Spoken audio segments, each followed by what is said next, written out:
오늘 이 시간 주어진 본문을 중심으로 더 큰 영광을 바라보며 라고 하는 제목으로 말씀을 함께 나누려고 합니다. 영광이라고 하는 이 말이 참 오묘한 것 같아요. 너무 익숙하고 그리고 또 잘 알 듯한데 또 사실 그 영광이라고 하는 것을 구체적으로 말한다고 할 때는 또 좀 애매하고 아리까리한 부분이 많은 것이 영광이라고 하는 그러한 단어 같습니다. 한자적으로는 빛나고 아름다운 영예라고 이렇게 이 한자의 뜻을 우리 국어사전에서는 설명을 해요. 그러니까 정말로 빛나고 영예롭다 라고 느껴질 수 있는 그러한 것, 이것을 기본적으로 영광이라고 말을 하는데, 이 영광, 개인에게도 영광, 어떤 사람은 대통령이 되면 내 인생의 최고의 영광, 가문의 영광입니다. 뭐 또 어떤 자리에 이르렀을 때 그런 이야기들을 하지 않습니까? 사람도 뭔가 인생 속에서 영광의 자리에, 영광스러움에 참여하는 것을 기쁘게 여긴다. 물론 아주 높은 자리에 있는 것만이 영광은 아니에요. 우리나라 독립을 위해서 애썼던 그 김구 선생 같은 경우는 나는 이 나라가 독립이 될 수만 있다고 한다면 이 나라의 문지기로 있는 것도 나는 영광입니다. 그래서 하나님이 내게 소원이 무엇이냐고 물어보면 3번에 걸쳐서 이 나라의 독립입니다. 이 나라의 독립입니다. 이 나라의 독립입니다. 라고 말하는 거예요. 그 독립된 나라에서 나는 문지기로만 있는 것도 나는 영광스럽게 생각하겠습니다. 이런 분들이 국가 지도자가 된다면 참 좋을 것 같아요.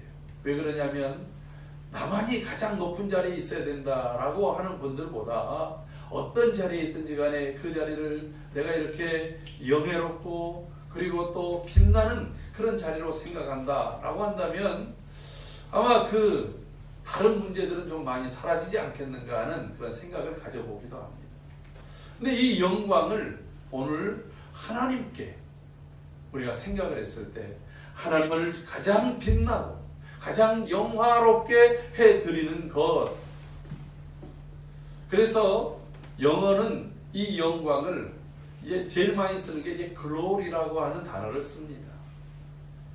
이 부분이 바로 빛남과 그리고 또 높이 올려드림과 그분을 또 이 영화롭게 해드리는 모습이 담겨 있기 때문에 그렇습니다. 근데 이 영광을 다른 또 단어로는 pleasure라고 해가지고 우리가 보통 만족, 기쁨이라고 하는 거예요. 그러니까 내가 어떤 부분들을 뭐 집안에서든지 일을 통해서든지 사람과의 관계 속에서든지 큰 기쁨을 얻게 되고 갖는 것도 나에게 영광스러운 일이고 영예로운 일이다 라고 말할 수 있는 거예요. 여러분, 소요리 문답, 웨스트민스터 소요리 문답 제1문에서 사람의 제1되는 목적이 무엇이냐라고 하는 근원적인 질문을 합니다. 근데 이 질문에 대한 답이 무엇이냐면 하나님을 영화롭게 하고 그리고 그를 영원토록 즐거워하는 것입니다. 하나님을 즐겁게 해드리는 것. 여러분, 하나님께 영광을 돌려드리는 것, 이것이 바로 우리가 지은, 우리가 이 땅에 존재하는 이유요 목적이라고 하는 거예요. 하나님께서는 이렇게 말했습니다. 내가 이 백성을 지었나니 이 백성이 나로 찬송하게 하려 함이라. 나는 내 영광을 다른 것, 우상에게 주기를 원치 않는다. 나는 이 백성들로 하여금 영광을 받도록 이 백성을 지었느니라라고 하나님은 우리에게 말씀하고 계시다. 여러분, 오늘 우리의 삶을 통해서 내 입술, 내 생각, 내가 행하는 모든 일들을 통해서 하나님께서 하나님의 이름이 빛이 나고 하나님을 영예롭게 해드리는 그러한 삶이 우리의 삶이 되기를 주의 이름으로 축복합니다. 아멘. 그런데 오늘 우리의 모습을 보십시오. 지금 우리가 하나님의 영광을 높이고 있습니까? 오늘 우리는 하나님의 영광을 위해서 이 자리에 있습니다. 하나님께서는 우리에게 드려지는 이 예배 속에서의 찬송, 또 그 간절한 기도, 그리고 또 말씀을 사모함, 그리고 나의 삶 전체를 하나님께 올려드리는 이러한 봉헌함이 하나님께 드려지는 영광인 줄로 믿습니다. 그래서 오늘 이 시간 그 영광의 주님을 바라보면서 하나님 주의 이름이 빛이나 주께서 우리를 위해서 행하신 일들이 아름답게 도드라지는 그런 날이 되게 하여 주옵소서. 이러한 마음과 또 이러한 그 뜻을 품고 예배하는 성도들을 통해서 하나님은 영광을 받으실 줄로 믿습니다. 그러나 사랑하는 성도 여러분, 오늘 우리 한국교회는 하나님께 영광을 높이기보다는 하나님께 대한 영광을 가리운 것이 너무 많다라고 하는 것입니다. 하나님께서는 우리에게 많은 성도들을 주셨습니다. 이 땅에 많은 사람들이 주께로 돌아왔습니다. 하나님께서는 한국교회에 또한 많은 물질을 주셨습니다. 하나님께서는 한국교회에 그동안 많은 좋은 일꾼들을 보내셨습니다. 그런데 교회는 그러한 것들을 하나님의 영광을 위한 도구로 선용하지 못했습니다. 모두가 그런 건 아니겠습니다만은 오히려 그것이 우리의 자리를 넓히고 땅을 넓히고 건물은 화려하게 짓고 그리고 또한 사람의 숫자는 더 많이 모으는 것이 초점이 됐습니다. 여러분, 사람이 적든 많든 건물이 크든 작든 아니면 그것이 상가의 건물이든 가장 중요한 것은 그 교회 모인 자들을 통해서 하나님의 뜻이 실현되고 하나님이 기뻐하시고 하나님이 원하시는 그러한 교회와 그러한 모습으로 서 있는 것이 하나님께 올려드리는 영광인 줄로 믿습니다. 근데 그것이 사람이 우선이 되고 사람의 생각이 주가 되어져서 교회가 하나 되어지지 못하고 다툼과 시기와 비방이 있고 그리고 그것으로 인해서 갈라지고 나눠지고 그리고 또 법정으로 갔던 이러한 모든 일들을 생각해 보십시오. 많은 물질들 때문에 방탕하고 사치하고 타락했던 일들을 생각해 보십시오. 지금으로부터 500년 전에 종교개혁이 일어났던 그 시대만큼 오늘 한국교회는 똑같은 그런 모습을 갖추고 있지 않은가 하는 그러한 자성어린 이야기들이 고백들이 곳곳에서 일어나고 있다고 하는 것입니다. 오늘 이 코로나19가 2년여 동안 이 땅을 휩쓸고 있고 온 세계를 뒤엎고 있는 것은 바로 하나님의 백성들이 하나님께로 돌이키고 하나님의 영광을 다시 회복하라고 하는 하나님의 메시지인 줄로 믿습니다. 오늘 그런 하나님의 영광을 위하여 우리가 다시금 하나님의 말씀에 귀를 기울이고 하나님의 뜻을 구하는 저와 여러분들이 되기를 주의 이름으로 축복합니다. 오늘 그러할 때에 오늘 본문에서 주어진 것처럼 하나님께서 더 큰 영광을 우리에게 허락해 주실 줄로 믿습니다. 학계에서는 이스라엘 백성들이 바벨론 포로로 70년 동안 가 있다가 페르시아 왕 고레스에 의해서 그들이 이제 너희 고국으로 돌아가도 좋다.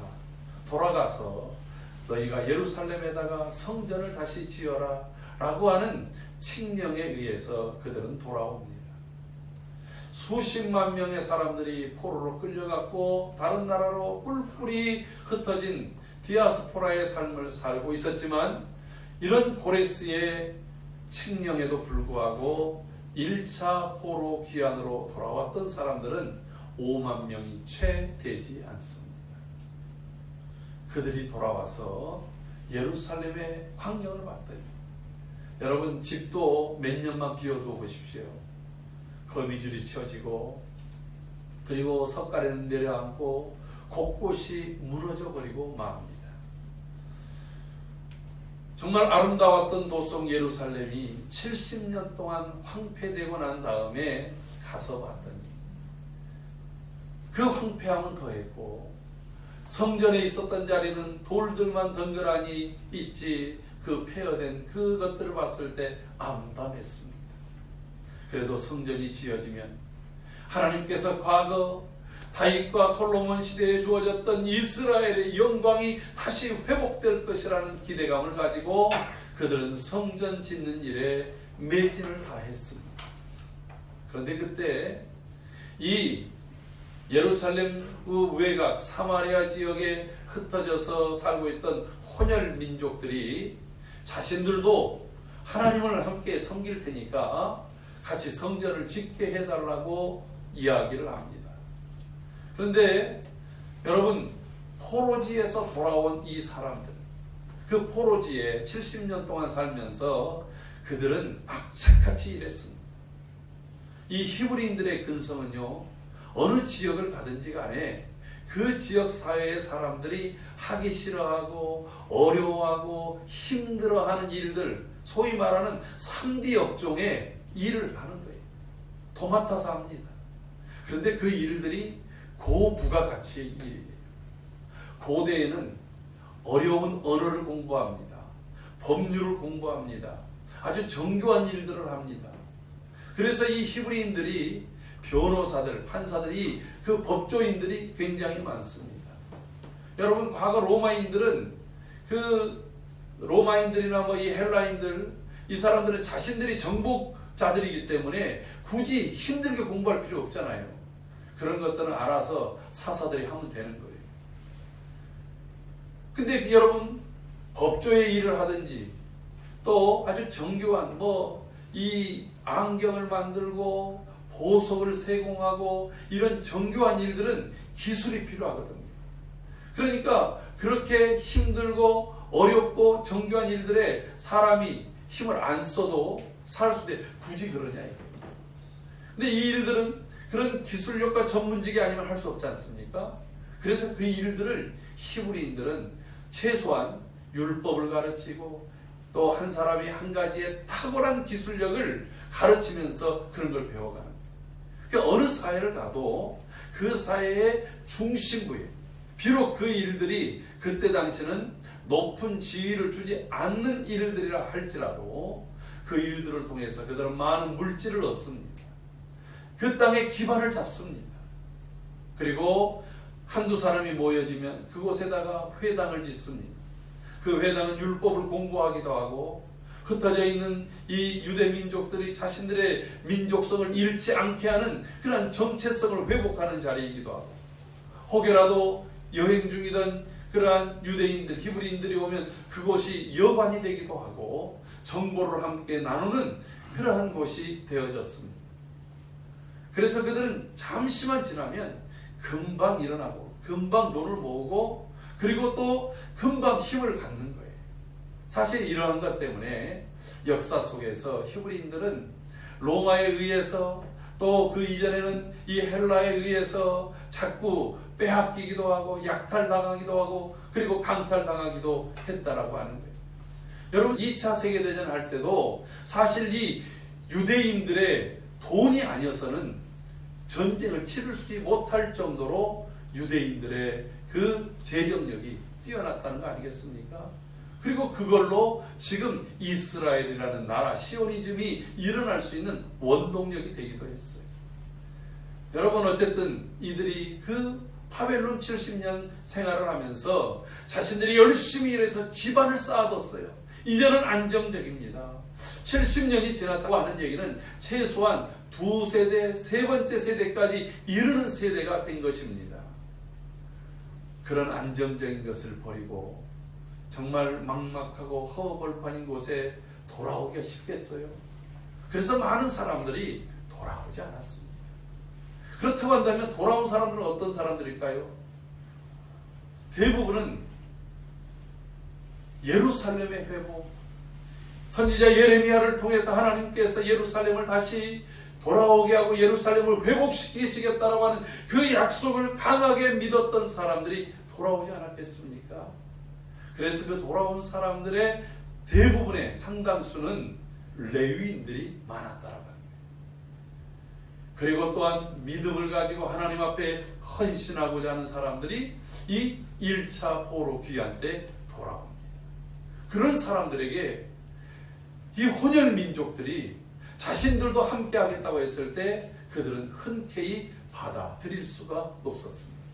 그것은 단순히 그들의 인종이 다르기 때문에 받아들이지 못한 것이 아니라 그들의 혼혈 인종의 그 말이라는 얘기는 바로 신앙도 혼합된 신앙, 하나님이 아닌 다른 것들도 함께 섬기는 우상과 연합되어져 있는 신앙과 같았기 때문에 그랬던 것입니다. 이것에 앙심을 품었던 이 사람들이 온갖 방해를 합니다. 특별히 바사의 왕에게 투서를 보내가지고 이들이 이거 성전 지었다는 큰일 납니다. 이 예루살렘, 이 유대 땅이 비록 작은 땅처럼 보이지만 과거에 이 땅에 정말 세상에서 가장 위대한 왕들이 나왔던 곳입니다. 이 주변뿐만 아니라 세계 열방이 이 나라에 복속이 되고 복종했던 때가 있습니다. 이들에게 성전이 지어지기만 한다면 그런 날을, 그런 반역을 또 꿈꿀 것입니다. 그래가지고 급히 여러 역사책을 찾아봤어요.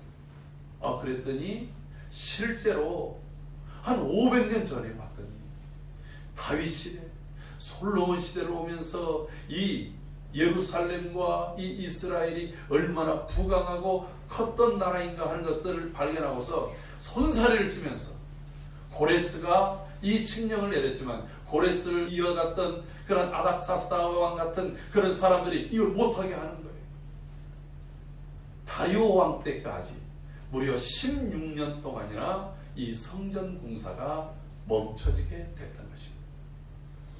그때 하나님께서 학개라고 하는 선지자를 통해서 다시 성전 재건에 대해서 이스라엘, 이 유대 백성들을 일깨우기 시작합니다. 여러분, 사람이 내가 해야 될 사명, 하나님이 주신 내 인생의 목적을 잃어버리게 되면 사람은 자기만 생각합니다. 내 안위만 생각합니다. 이스라엘 사람들은 원래 부지런하다고 했잖아요. 아유, 우리가 이제 성전도 짓지 못하니까 그냥 나나 잘 살자. 그래서 자기 집을 짓는 일에 열심을 다합니다. 그리고 또 내가 편안하게 살고 나 한 사람 그냥 배부르게 먹고 살면 됐지 않은 그러한 생각으로 바뀌어버리고 마는 거예요. 여러분, 목적을 잃고 사명을 잃게 되면 사람은요, 하나님도 없습니다. 이웃도 없습니다. 자기밖에 모르는 이기적인 삶으로 바뀌어버리게 된다고 하는 거예요. 여러분, 그런 삶에 무슨 의미가 있습니까? 분명히 그들은 수고를 열심히 하는데 그 수고에 대한 열매가 없습니다. 학개서를 보면 너희가 열심히 일했는데 거둬들인 게 있느냐? 분명히 눈앞에는 이득이 남는 것 같은데 들어오고 나면 전대는 터져버려가지고 남는 게 없는 거예요. 여러분, 앞에서는 남고 뒤에서 밑져요.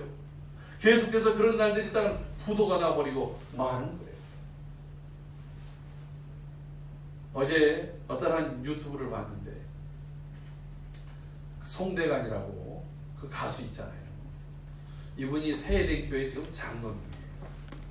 근데 이분이 한 10여 년 전에 뭔가 좀 큰 돈을 더 벌어보려고 이제 어디에다가 수만 평의 땅을 사가지고 그걸 좀 개발을 해보려고 했다가 이게 사기를 당해가지고 그만 빚을 280억을 졌대.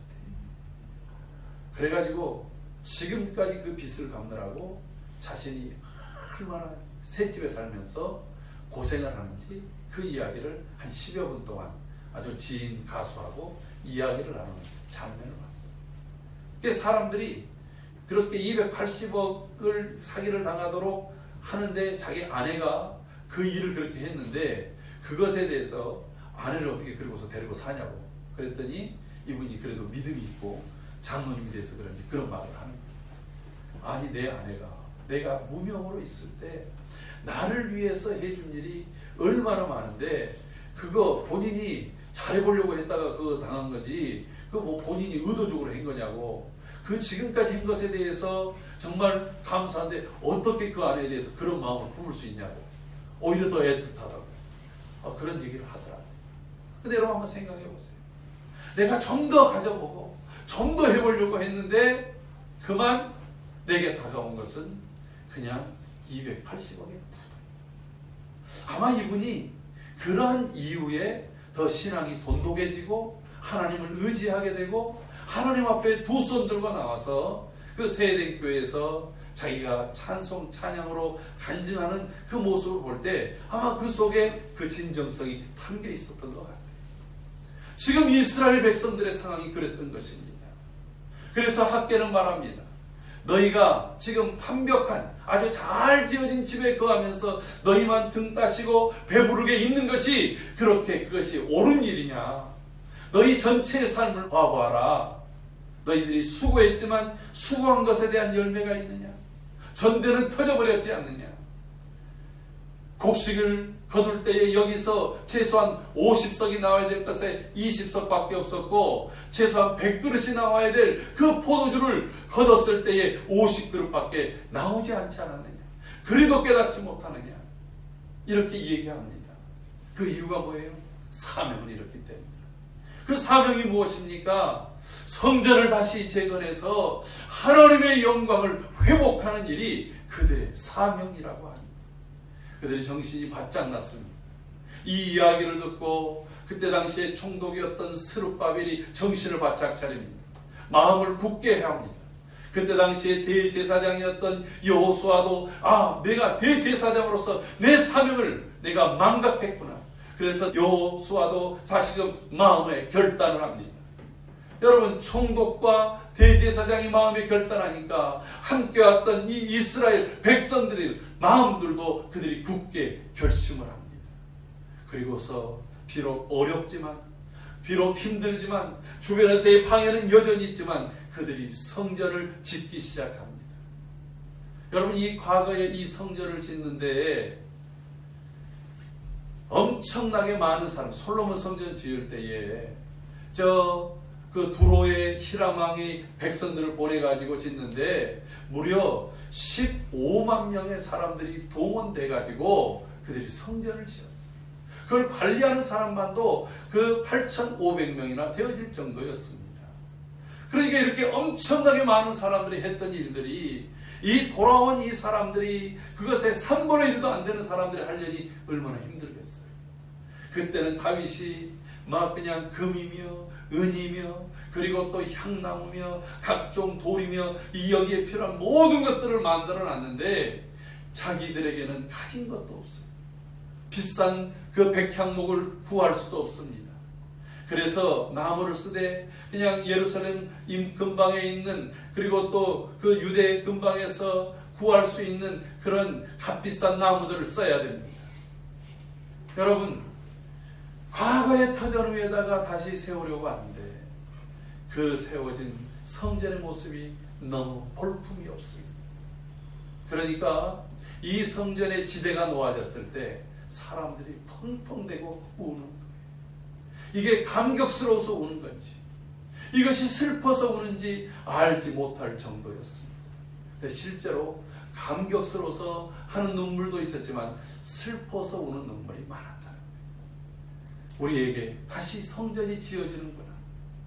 그렇게 생각하는 사람들은 감격의 눈물을 흘리죠. 어린 시절 그래도 무너지기 전에 그 화려했던 솔로몬 성전을 보았던 지금 나이 든 사람들은 두 번째 지어지는 이 성전의 초라한 모습을 보면서 우리가 짓는 이 성전 이것밖에 되지 않다니 가슴을 치면서 눈물을 흘리는 거예요. 그런데 그때 오늘 이 학계를 통해서 이 말씀을 하고 있는 것입니다. 여러분, 오늘 본문에서 가장 중요한 말씀은 9절 말씀입니다. 이 성전의 나중 영광이 이전 영광보다 크리라. 이 성전의 나중 영광이 이전 영광이 어떤 거예요? 솔로몬의 그 영광. 정말 아침 해가 떠오를 때에 그 돔 위에 완전히 그냥 금으로 되어진 이 돔에서 햇빛을 받아서 그냥 전체를 반짝반짝거리는 그 찬란한 영광스러웠던 그 모습, 그 영광보다 더 클 것이라고 합니다. 여러분, 이게 왜 그럴까요? 여기에 금이 아닌 다이아몬드로 지어서 그럴까요? 규모를 더 크게 해서 그럴까요? 그렇지 않습니다. 지대는 똑같습니다. 아니, 성전 전체 외곽까지 한다면 그 규모는 작아질 수밖에 없습니다. 거기에 사용되는 재료는 과거에 금을 썼던 것을 금을 쓸 수가 없습니다. 백향목을 쓰던 것을 일반 나무를 써야 됩니다. 모든 것들이 부족합니다. 그러니까 나중 영광이 더 크다라고 하는 것은 어떠한 물질적인 것이 아니라고 하는 거예요. 그들이 지금 이 성전을 돌 하나를 하나하나 놓아가는 이 작업을 하는 것은 단순히 건물을 세우는 게 아닙니다. 하나님이 이 성전을 재건하라, 이 건물을 지으라 라고 말할 때는 과거에 건물이 아무리 화려하면 뭐합니까? 그들이 하나님의 언약을 떠나고 하나님의 말씀대로 공평과 정의로 살아야 될 삶을 떠나고 그들 삶 속에, 그 성전 속에 우상이 난무하다고 한다면, 하나님 아닌 것들로 채워졌다고 한다면 아무리 화려한 것이라도 무너질 수밖에 없는 것입니다. 그러므로 성전을 재건한다라고 하는 것은 다시 비록 그것이 거친 돌이요, 그리고 그것이 값싼 나무를 할지라도, 값싼 재료를 쓴다 할지라도 중요한 것은 그들이 하나님 닮아가는, 하나님을 하나님되게 인정하고 나는 하나님의 백성입니다, 하나님 우리를 긍휼히 여겨주소서, 오직 하나님의 은혜 속에 있기를 원합니다 라고 하는 이 믿음의 돌들이 쌓여질 때에 이 성전이 온전한 성전이 되는 거예요. 할렐루야. 여러분, 이 성전을 통해서 바로 오직 존귀와 영광과 찬송을 받으실 참 하나님 되시는 예수 그리스도가 이 성전 가운데 임할 때에 그 영광, 하나님과 우리 사이에 그 모든 관계를 회복하시고 우리를 죄에서 구원해 주시고 영원한 천국을 소유할 수 있게 하시는 그 하나님의 영광이 우리 가운데 임하게 될 줄로 믿습니다. 그러므로 오늘 바로 이 코로나 이 시국은 우리의 무너졌던 성전을 다시 지어가는 시간들입니다. 우리의 하나님과의 관계, 무너졌던 예배가 회복이 되고 하나님과의 관계, 하나님과의 그 믿음의 고백이 온전히 회복되는 그러한 시간이 되기를 주의 이름으로 축복합니다. 우리의 인간의 목적처럼 하나님을 영화롭게 하고 정말 그분이 즐거워하는 일이 나의 즐거움이 되고 그분이 기뻐하는 것이 나의 기쁨이 되는 그러한 삶을 다시 결단하고 살아가는 것이 오늘 우리 성도들의 모습이 되어질 때에 바로 하나님께서 이 성전, 이 한국교회를 향한 그 더 큰 영광을 우리에게 부어 주실 줄로 믿습니다. 여러분, 이 일을 누가 하십니까? 하나님이 하십니다. 2000년 전에도 하나님께서 정하신 때에 하나님께서 그 아들을 보내셔서 하나님께서 십자가를 지시고 부활하심을 통해서 이 일을 이루셨습니다. 이제 역사를 완성하실 그 하나님께서 여전히 오늘 이 21세기 코로나 시국 속에서 무너졌던 이 한국교회를 다시 일으켜 세우시고 우리의 무너진 예배를 다시 회복하며 하나님과의 관계를 다시 돈독해 하실 그 일들이 오늘 우리의 예배를 통해서, 우리 오늘 함께하는 성찬을 통해서, 우리의 지어지는 이 성전 회복을 통해서 이루게 하실 줄로 믿습니다. 여러분, 우리의 심령이 하나님께서 막 지진을 일으키시던 진동하셨던 것처럼 그 일들이 우리 안에서 다시금 일어나기를 소원합니다. 지금 나를 감싸고 있었고 나를 옥죄고 있었던 모든 세속의 정신들, 그리고 습관들, 이 모든 것들이 무너지게 하시고 오직 하나님의 의와 진리와 화평으로 세움받은 그러한 새 옷을 입고 믿음으로 결단하여 서서 하나님과의 온전한 관계를 이루고 그리고 이 시대에 더 거룩한 하나님의 백성으로 지어지는 그러한 교회가 되고 그 영광을 사모하는 이 12월이 되기를 주의 이름으로 축원합니다.